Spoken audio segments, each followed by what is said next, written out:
सत्यमेव जयते। दूसरों के गुण व अपनी गलतियां देखा करो। दूसरे के गुण व अपनी गलतियां देखा करो। हसरतें महलों की जब तुमको सताए आन कर हसरतें महलों की जब तुमको सताए आन कर कुछ गरीबों की भी जाकर बस्तियां देखा करो। दूसरे के गुण अपनी गलतियां देखा करो। दूसरे के गुण अपनी गलतियां देखा करो। हक किसी का छीनने से पहले हक किसी का छीनने से पहले कितने भूखों की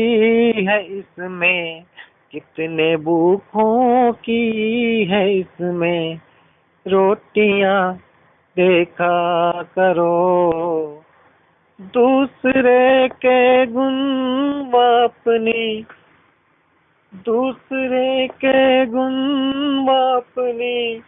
गलतियां देखा करो। दबोचे ना कहीं तुमको सिकंदर सा गरूर। दबोचे ना कहीं तुमको सिकंदर सा गरूर। खाली हाथ आती जाती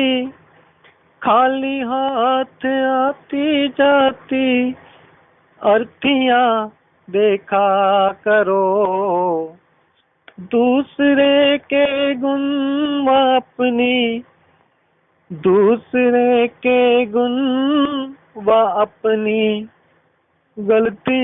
देखा करो। दूसरे के गुण व अपनी गलतियां देखा करो। दूसरे के गुण व अपनी गलतियां देखा करो। हसरतें महलों की जब तुमको सताए आन कर कुछ गरीबों की भी जाकर बस्तियां देखा करो। एक इंसान जब महलों में भी रह करके चैन की नींद सो नहीं सकता। बहुत से महलों वाले ऐसे हैं जिनको रात को नींद की गोलियां खाकर भी नींद नहीं आती, और झुग्गी झोंपड़ी वाले ऐसे हैं बहुत से जिनको 3 वक्त का खाना भी सही तरह से नहीं मिलता, और रात को ऐसे सो जाते हैं जैसे कि कल का दिन उनके लिए कल को ही देखेंगे वो। और जो महलों में सोता है, महलों वाले आने वाले समय के बारे में ही सोचते रहते हैं, और महलों में वो सुख चैन नहीं है। इसलिए कहते हैं कि जब तुमको हसरतें महलों की जब तुमको सताएं आन कर। अक्सर हम लोगों के महल, दूसरों के महल देखकर इच्छा करते हैं कि हमारा भी महल ऐसा ही हो, बल्कि इससे भी बढ़िया हो। दूसरों के महल देख करके हमारा अच्छा खासा जो मकान होता है उसमें भी हम चैन से नहीं रह पाते, हम दूसरों के महलों की तरफ ही देखते रहते हैं कि उनके पास इतना बड़ा महल है, हमारे पास भी महल होना चाहिए। हालांकि हमारे पास बहुत अच्छा मकान होता है, लेकिन हम कामना करते हैं कि हमारे पास महल हो। हमें ये नहीं पता होता कि जिनके पास महल है, जब उनके पास महल नहीं थे, वो भी ऐसे ही इच्छा तमन्ना किया करते थे कि हमारे पास महल हो। लेकिन अब उनके पास महल है और उनके पास चैन नहीं है। जब उनके पास महल नहीं थे तो उनके पास चैन थी, शांति थी, सुख था। लेकिन अब उनके पास सुख, शांति, चैन, आराम नहीं है। महल है, आराम नहीं है। जितने जितने बड़े महल हैं उतनी बड़ी चिंता है। बड़े बड़े जो दिखे लोग, इनको व्यापे चिंता रोग। जो बड़े बड़े लोग दिखने में नजर आते हैं, बड़े बड़े महलों वाले हैं, इनको रात को नींद नहीं आती और दिन को चैन नहीं। शांति इनसे बहुत दूर रहती है। शांति और बड़ा आदमी होना, ये दोनों विपरीत बातें हैं। हाँ, कोई हजारों लाखों में एक हो जिसके पास महल भी हो, धन दौलत भी बहुत हो और शांति भी हो, लेकिन ये किसी गिनती में नहीं आता। ये हजारों लाखों में एक ही ऐसा होता है। ज्यादातर तो लोगों के पास जब मकान होता है तो तब कुछ चैन होता है, लेकिन जब बड़ा महल हो जाता है, बहुत धन हो जाता है, तो चैन उनसे दूर चली जाती है, नींद उनसे दूर चली जाती है। फिर उनको नींद नहीं आती। इसलिए कहते हैं कि जब भी किसी का बड़ा महल देख करके महल को बनाने की इच्छा हो, ये समझ लेना कि जहां आप रह रहे हो, जो सुख आपको, जो शांति, जितने परसेंट शांति आपके पास है, जितने परसेंट चैन आपके पास है, इतने परसेंट चैन, शांति, आराम वो महलों वालों के पास नहीं है, जो महलों की आप इच्छा तमन्ना कामना कर रहे हो। और इसलिए ही कहा है कि कुछ गरीबों की भी जाकर बस्तियां देखा करो। और जो गरीब हैं, बस्तियों में रहते हैं, जो कि झोंपड़ियों में रहते हैं, उनके पास चैन, आराम, नींद बहुत भरपूर होते हैं। लेकिन ये एक अंधी दौड़ है कि ये बात अच्छी तरह समझ लेनी चाहिए कि जहां हम होते हैं वहां हमको ऐसे लगता कि हमारे आगे वाला सुखी है, चैन में है, ज्यादा सुखी होगा। लेकिन ऐसा होता नहीं। महलों वाले, तब महलों वालों से पूछा जाए तो वो कहेंगे कि जब हमारे पास महल नहीं था, हमारे पास एक मकान था सिंपल, हमारे पास इतना धन नहीं था जितना अब है, जब हमारे पास इतना कुछ नहीं था जितना कुछ अब है, तब हम ज्यादा सुखी, ज्यादा आराम में, ज्यादा शांति में, ज्यादा चैन में थे। अब उतना चैन नहीं है, उतनी शांति नहीं है। अब हम बहुत चिंतित रहते हैं। तब हमें इतनी चिंता नहीं थी, वो यही कहेंगे। लेकिन जिसके पास मकान है, वो अब सोचता है कि महलों वाले सुखी हैं। ये भ्रम दिल से, मन से निकाल दो कि महल वाला सुखी है। सुखी होने के लिए महल की या बहुत ज्यादा धन की जरूरत नहीं है। सुखी होने के लिए तो परम धन, ऐश्वर्य, परमात्मा का ऐश्वर्य, जो परमात्मा की कृपा, परमात्मा की भक्ति, परमात्मा की अनुकंपा और समर्पण की जरूरत है। हम तो महल की कामना करते हैं सुख शांति चैन आराम के लिए, लेकिन ये सब ज्यादा धन की कामना भी हम इसलिए ही करते हैं। ये सब इसके विपरीत है, इसके उल्ट है, इसके ऑपोजिट है। ये महल मिलने पर हमारा चैन छिन जाता है, खो जाता है, गुम हो जाता है।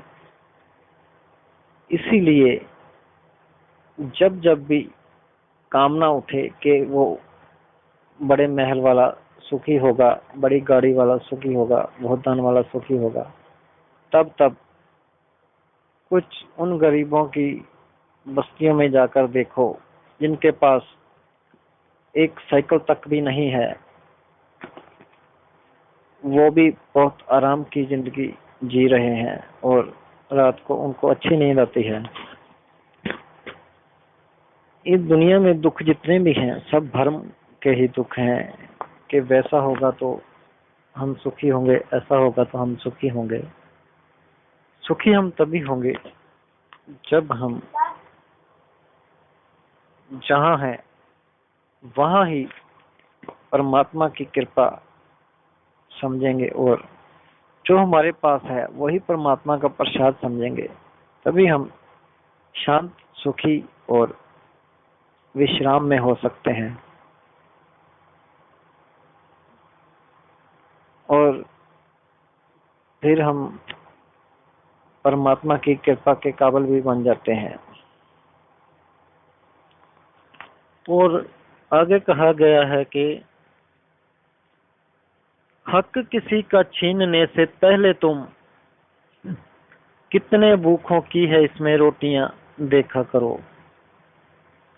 जब हम किसी का हक छीनते हैं, जब हम किसी का हक हम रखते हैं, जो हम किसी को देना होता है, अगर उसको नहीं पता है तो हम वो उसको बताते नहीं, हम उसका धन छीन लेते हैं। तो इसका मतलब जब किसी का हक हम रखते हैं, इसका मतलब ये है कि जब हम किसी का हक रखते हैं तो हम उसमें फर्ज करो, एक उदाहरण के लिए, जैसे हम किसी का 1,000 रुपया किसी के हक का बनता है, हम उसको नहीं देते तो 1,000 में कितने भूखे खाना खा सकते हैं, कितने भूखों का पेट भर सकता है जिनको 2 वक्त की रोटी भी नसीब नहीं होती। अगर हम 1,000 रुपया भी किसी का हक का रखते हैं तो उससे सपोज करो कि 50 आदमी खाना खा सकते हैं, 50 भूखों का पेट भर सकता है। तो 1,000 रुपया जो हमने किसी के हक का रखा है, वो इसका मतलब ये होता है हुआ कि हमने 50 आदमियों के पेट के, जो 50 आदमी भूखे रह रहे हैं उसका कारण हम बन गए हैं। इसका मतलब ये है कि कितने भूखों की है इसमें रोटियां देखा करो। हम किसी का हक रखते हैं तो हम किसी की हक का खा रहे हैं, वो फिर हम एक ना एक दिन हमें दाने दाने को मोहताज कर देगा। जो 50 आदमियों की रोटी का, जो 50 आदमियों के पेट में लात मारने के बराबर है किसी का हक रखना। तो इसलिए कभी भी किसी का हक नहीं रखना चाहिए। जब किसी का हक रखें उससे पहले ये सोचें कि हम किसी का निवाला छीनकर कभी भी तृप्त नहीं हो सकते।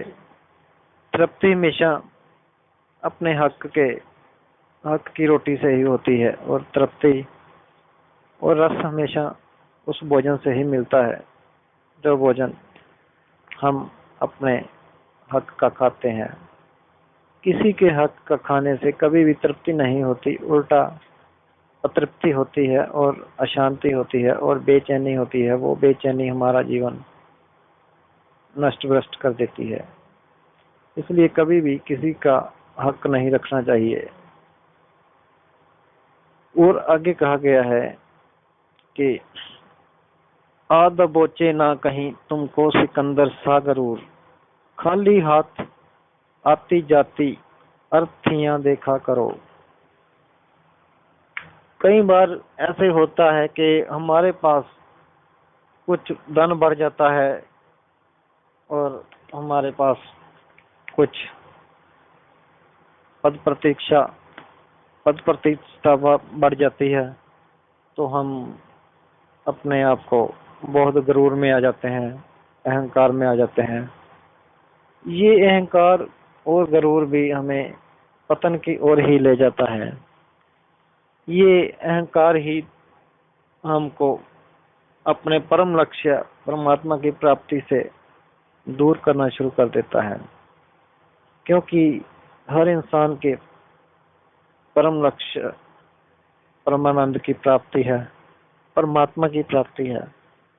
वो हर इंसान दिन रात लगा हुआ है कि कैसे आनंद प्राप्त किया जाए, लेकिन सही मार्ग ना होने के कारण वो जितना आनंद की तरफ जाता है, अपनी तरफ से तो वो आनंद की तरफ जाता है, लेकिन उतना ही वो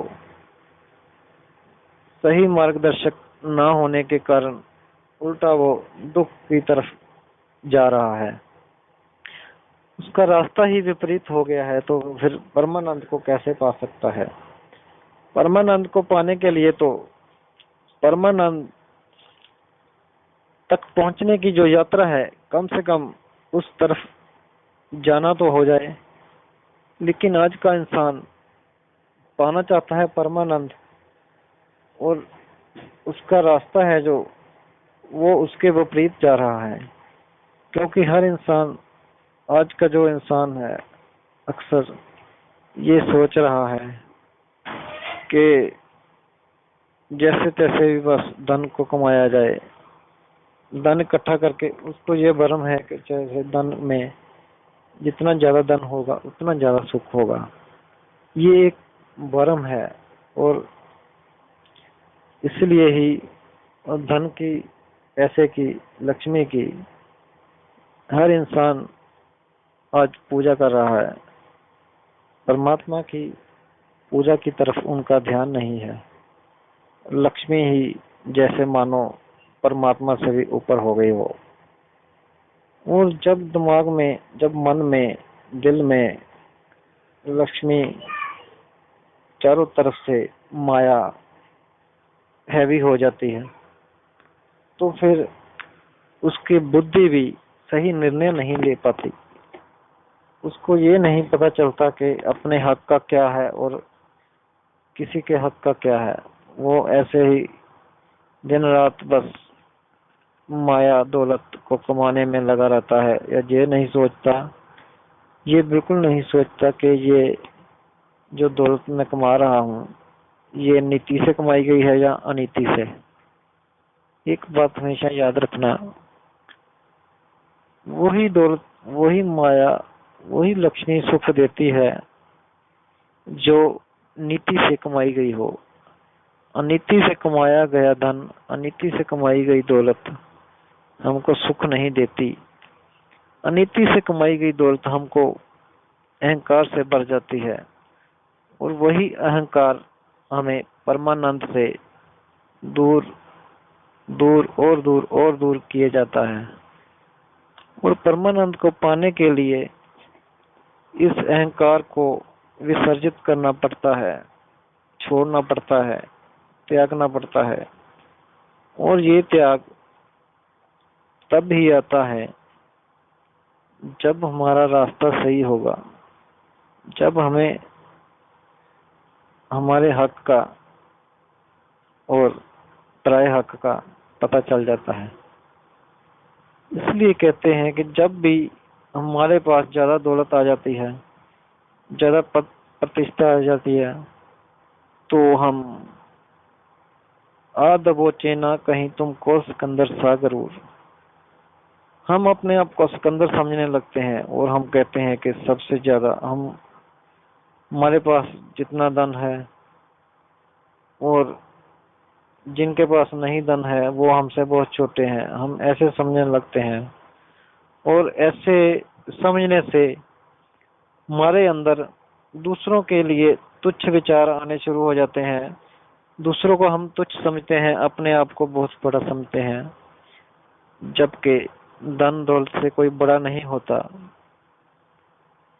लेकिन इंसान के पास ज्ञान की कमी होने के कारण, सत्संग की कमी होने के कारण, और इंसान जो मौत को भूला हुआ है, जो एक अटल सत्य है, उसको भूलने के कारण जो भी मिलता है धन दौलत,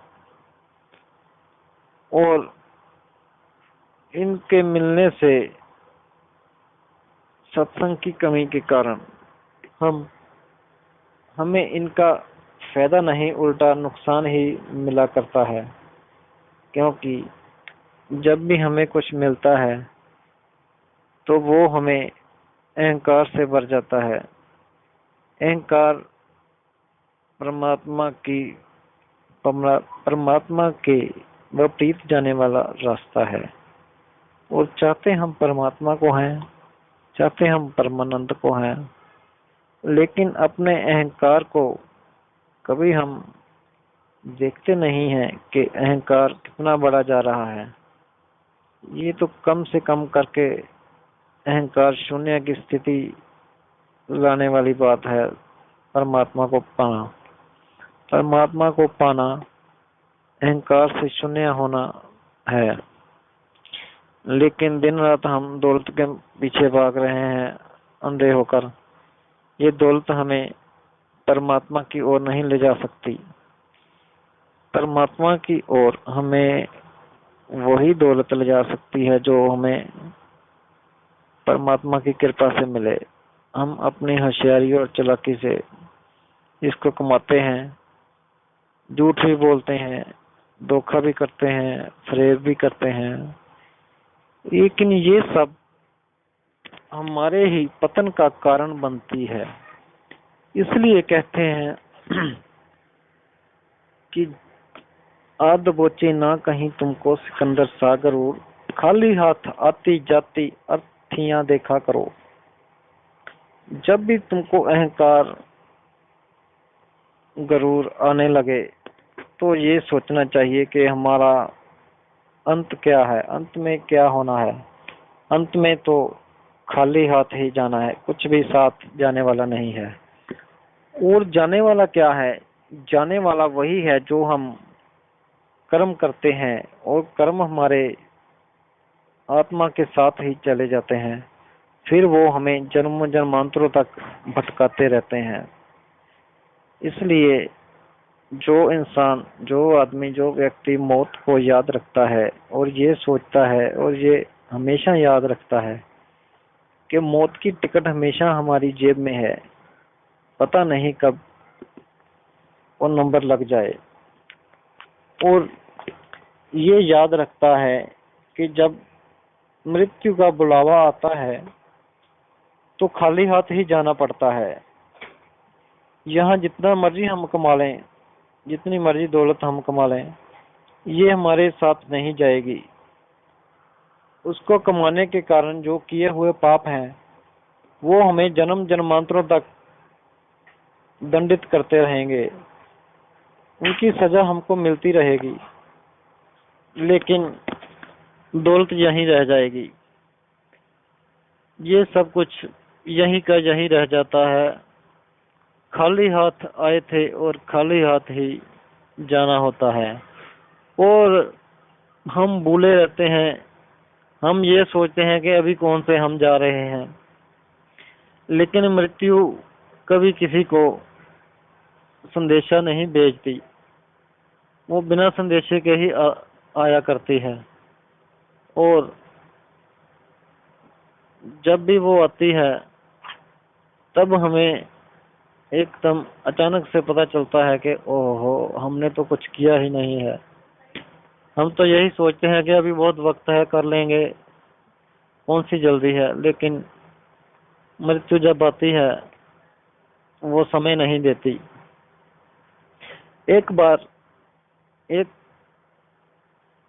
अरबपति, एक बहुत धनवान व्यक्ति की मृत्यु का समय आ गया। उसने अपनी सारी उम्र में दौलत ही कमाने का काम किया था और उसको और कुछ भी नहीं पता था। कभी भी उसने अच्छा काम नहीं किया था। हमेशा वो धन के पीछे पागल रहता था और धन को कभी उसने खर्च करना जैसे जाना ही ना हो, सिर्फ जोड़ना ही उसने सीखा था। जोड़ जोड़ करके उसने, कमा कमा करके उसने धोखे से, झूठ बोलकर, चालाकी से, चुस्ती से इतना धन कमा लिया था कि उसको खुद को नहीं पता था कि उसके पास कितना धन है। इतना बेहिसाब धन उसने कमा लिया और कभी उसने धन को अपने सुख के लिए भी नहीं खर्च किया।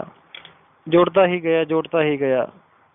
वो हमेशा यही सोचता था कि कभी हम इसको खर्च करके भोगेंगे वो, लेकिन वो कल पे ही हमेशा आगे पे, आगे आगे पे ही टालता रहता था, जोड़ता ही रहता था। वो सोचता था अभी बहुत वक्त है, लेकिन ऐसे करते करते करते करते उसकी मृत्यु आ गई।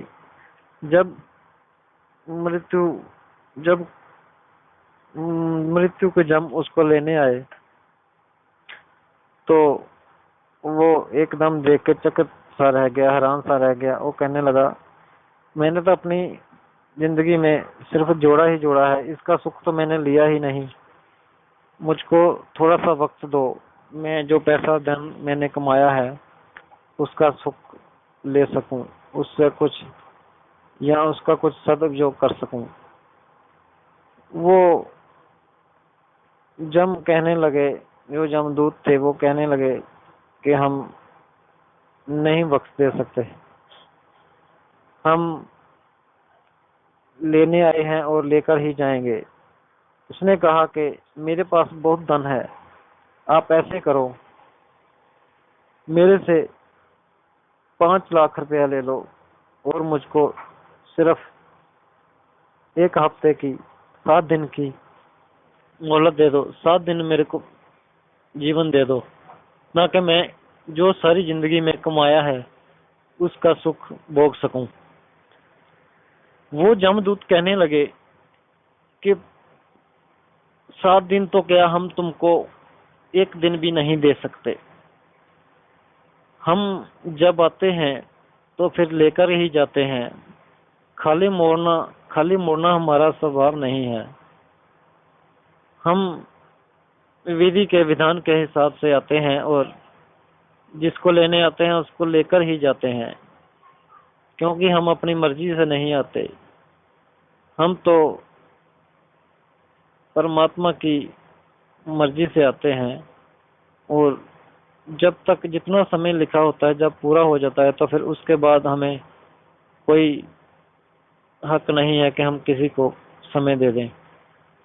फिर उसने कहा कि चलो ऐसे करो, मेरे जितने भी मेरे पास दौलत है मैं आधी दौलत दे देता हूँ, तो मुझको सिर्फ 1 दिन का समय दे दो।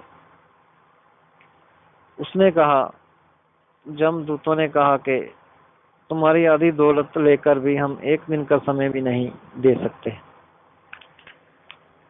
फिर उसने हार कर कहा कि ऐसे करो, मेरी सारी दौलत ले लो और मुझे सिर्फ 1 घंटे का समय दे दो, ताकि मैं अब परमात्मा को याद कर सकूं। 1 घंटा मैं सत्संग कर सकूं, मैं सद कर्म कर सकूं। सिर्फ 1 घंटा दे दो, सारी दौलत मेरी ले लो। अब भी वो वैसे तो चतुराई की बात कर रहा था, सारी उम्र तो उसने कुछ किया नहीं। अब वो सोच रहा है कि दौलत तो जा ही रही है, तो सारी दौलत देने से 1 घंटा भी मिल जाए तो वो 1 घंटे को, सारी जिंदगी को साकार करना चाहता है, सारी जिंदगी वो 1 घंटे में सफल करना चाहता है। अब वो जितनी चतुराई दिखा रहा है, इससे 5% भी चतुराई अगर उसने अपने जीवन में दिखाई होती, इस चतुराई को, इस समझ को, इस सूझ को उसने अपने जीवन में 1% भी अगर पकड़ा होता, तो वो जीवन में ही सदुपयोग कर लेता धन का, और बीच बीच में सत्संग और परमात्मा की तरफ चलता, तो उसका धन भी साकार हो जाता, सफल हो जाता और उसको सुख देने वाला होता। लेकिन वो जमदूतों ने उसको सारी दौलत लेकर भी 1 घंटा देने से भी मना कर दिया। तो वो बहुत परेशान हुआ और उसने कहा कि अब मैं समझ गया कि सारा जीवन दौलत कमा करके मैं कुछ ना कमा सका, लेकिन मैं अपने साथियों को ऐलान करता हूँ, अपने साथियों को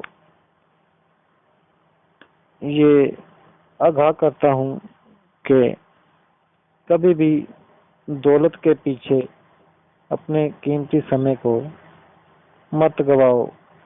जिंदगी में ही जिंदगी में ही सदकर्म करने चाहिए और जीवन में ही पैसे को, धन को सही मार्ग में लगाओ ताकि धन का सुख मिल सके। मैं आज अपने जीवन में बहुत धन कमाकर भी खाली हाथ जा रहा हूँ और अपने पापों की गठरी साथ लिए जा रहा हूँ। आज मैं हार गया हूँ, हार के जा रहा हूँ। मेरी तरफ, मेरे साथियों, मैं कहता हूँ मेरी तरफ देखो। आज मैं बहुत दुखी जा रहा हूँ। मैं जीवन भर यही सोचता रहा कि मृत्यु कौन सी आने वाली है। जब मृत्यु आने वाली होगी तब मैं सत्कर्म करूंगा, अपनी दौलत को सही मार्ग में लगाऊंगा। लेकिन मुझको ये नहीं पता था कि मृत्यु एकदम अचानक से आ जाती है। आज मैं हार गया हूँ। अपने पूरे जीवन में धन दौलत कमाकर मैंने कुछ नहीं कमाया। मैं हार गया हूँ। मेरे साथियों, मेरे सज्जनों, मैं आपको यही कहता हूँ कि तुम मत हारना। मैं हार कर जा रहा हूँ, पापों की गठरी साथ लेकर जा रहा हूँ और सारी दौलत यहीं छोड़कर खाली हाथ जा रहा हूँ। इसलिए ही कहते हैं,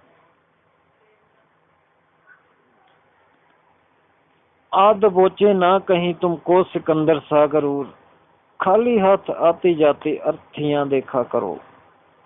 खाली हाथ आया है, खाली हाथ जाना है, ये बात हमेशा याद रखनी चाहिए। मृत्यु को कभी भी मत भूलो। जितना अनिवार्य, जितना जरूरी परमात्मा को याद रखना है, उतना ही जरूरी मृत्यु को भी याद रखना आवश्यक है। बल्कि परमात्मा को इतना ना याद करो तो चल जाएगा, लेकिन मृत्यु की याद उससे भी आवश्यक है, जरूरी है।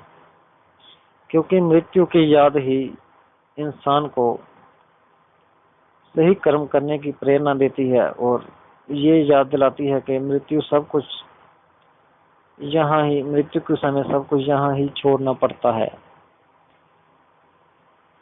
इसलिए हमको भी आज से यही याद रखना है कि मृत्यु किसी भी समय आ सकती है। मृत्यु का कोई समय नहीं होता। मृत्यु ये नहीं कहती कि इतनी उम्र के बाद आना है या इतनी उम्र के बाद आना है। किसी भी उम्र में मृत्यु आ सकती है। इसलिए मृत्यु को हमेशा याद रखो। जो मृत्यु को, जो मौत को याद रखता है, वो गलत कर्म नहीं करता। उसका लेखा काला नहीं होता, उसका लेखा अच्छा रहता है। लेखा जोखा अच्छा ही रहता है।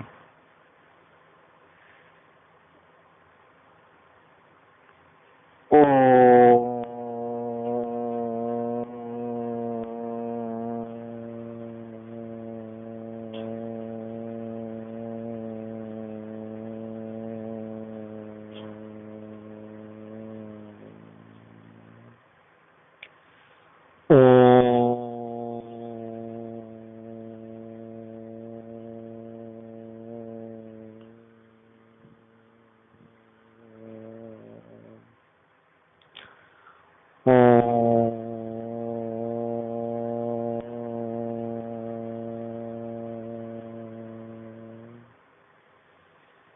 सत्यमेव जयते।